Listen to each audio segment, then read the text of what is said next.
হে আমার আল্লাহ, আপনি রহিম রহমান। আপনার কাছে শেষ বলতে কিছু নেই। আপনি অসীম রহমতের মালিক। আমি আপনার রহমতের উপর নিরাশ নই। হে আল্লাহ,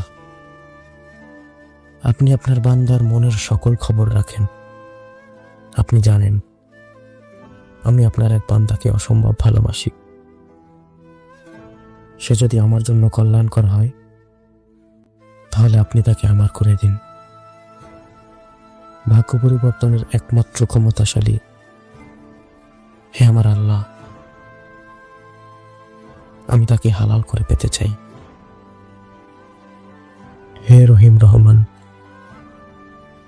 আমি আপনাকে কথা দিচ্ছি, মানুষটাকে পাওয়ার পর আমি তার ইজ্জতের জিম্মাদার হয়ে থাকব। আমি তাকে আপনার খুশির জন্য নিজের সবটুকু দিয়ে আগলে রাখব। আপনি তাকে আমার করে দিন। আমি কথা দিচ্ছি, জীবনের শেষ পর্যন্ত তাকে আগলে রাখব।